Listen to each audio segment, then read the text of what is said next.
Hello friends, तो इस video में आज आप देखेंगे कुछ इम्पोर्टेंट जानकारी, कुछ इम्पोर्टेंट वैल्यूज और कुछ इम्पोर्टेंट मात्रक यानी उसके मान। तो यहाँ पर आप एक बार पूरा वीडियो देख लीजिएगा। वीडियो बहुत बड़ा नहीं होगा, वीडियो बहुत ही छोटा होगा, बट आपको थोड़ा सा सीरियस होकर के देखना है, क्योंकि ये वैल्यू आपको फिजिक्स में या केमिस्ट्री में जहाँ कहीं भी आएंगे तो आपको ज़रूर याद करना होगा। तो यहाँ पर हम सबसे पहले देखिए लिए हैं आपके सामने। सबसे पहले है आपका यहाँ पर विभिन्न माध्यमों में प्रकाश की चाल, विभिन्न माध्यम में प्रकाश की चाल आपको बताया गया है। तो सबसे पहले निर्वात में है प्रकाश चाल। माध्यम जो हमारा क्या है, निर्वात है, जिसमें चाल होती है कितना 3 × 10⁸ मीटर प्रति सेकंड सभी है। ध्यान देना, सभी चाल मीटर प्रति सेकंड में है। और अगर देखा जाए प्रकाश की चाल तो निर्वात में आपका 3 × 10⁸ होता है, लेकिन पानी में जो होता है ना, पानी में आपका 2.25 × 10⁸ 10⁸ सभी में है। ध्यान दीजिएगा, बस हमको यही अंतर देखना है कि 3 यहाँ था तो 25 यहाँ पर 2.25 हो गया, फिर 25 आपका कम होकर के यहाँ पर 2 हो गया। ये कांच है, तो निर्वात पानी कांच। अब आ गया तारपीन का तेल में आपका 2.4, इससे थोड़ा ज़्यादा। नायलॉन में आपका 1.96, रॉक सॉल्ट में आपका 1.9610 वही।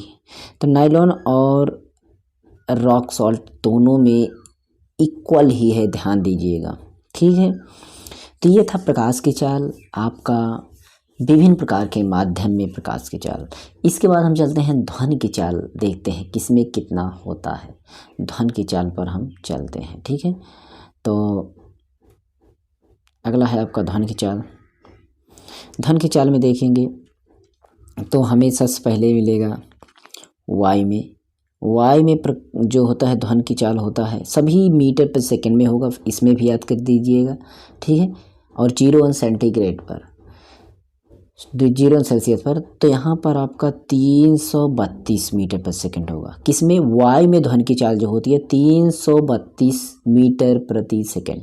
हाइड्रोजन जो माध्यम अगर होगा, ध्वनि कहीं पर हाइड्रोजन गैस हो और उसमें आपका ध्वनि की चाल नापा जाए तो आपका होगा कितना, 1269 मीटर पर सेकंड हाइड्रोजन में होगा।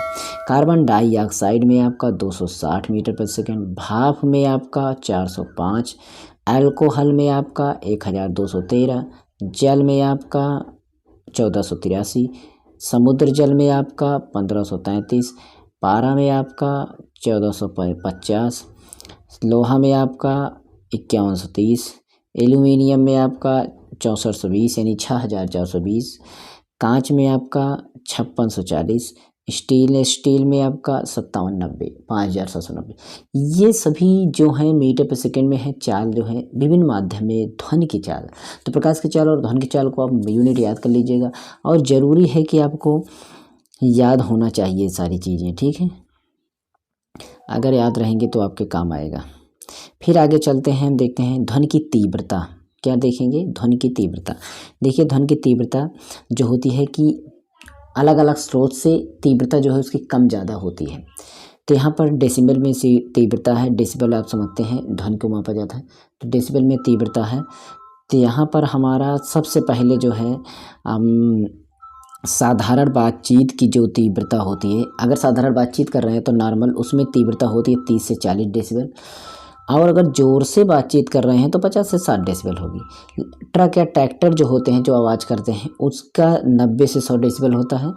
आर्केस्ट्रा जहाँ पर आवाज़ बहुत होती है, साउंड वगैरह बजते हैं, वहाँ पर उसकी तीव्रता 100 होती है, समझ सकते हैं। मोटरसाइकिल या विद्युत मोटर, ये सब जो आवाज़ी मोटरें, नॉर्मल मोटर आवाज़ करती हैं, ये भी 110 की आवाज़ करती हैं।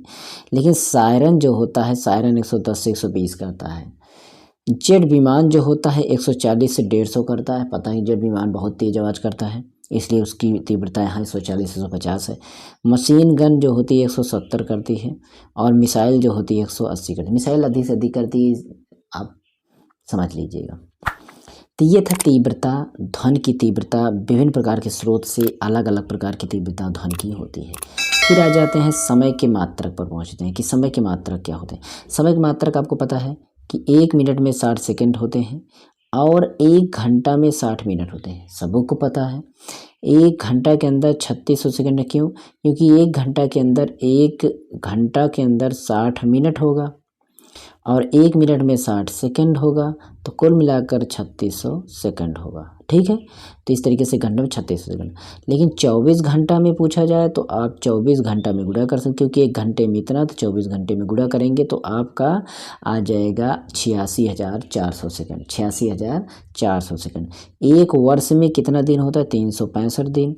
और सेकंड की अगर हम काउंटिंग करें तो 3.16 यानी 3.16 गुणा 10⁻7 सेकंड एक वर्ष में सेकंड की काउंटिंग हो रही है। आगे चलते हैं, समय की कुछ मात्रक और हैं।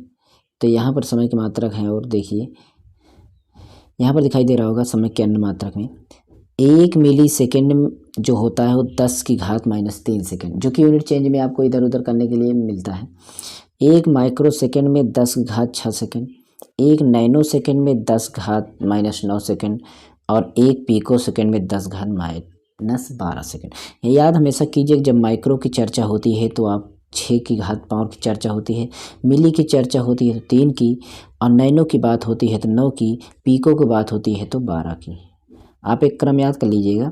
सबसे पहले मिली अगर आ गया समझ लीजिए कि 3 की बात हो रही है, और अगर माइक्रो की बात हो रही है तो 3 दूना 6 की बात हो रही है। फिर नैनो की बात है 3 त्रिक 9 की बात हो रही है। 3 चौक 12 हो रही है बात, तो पीको की बात हो रही है।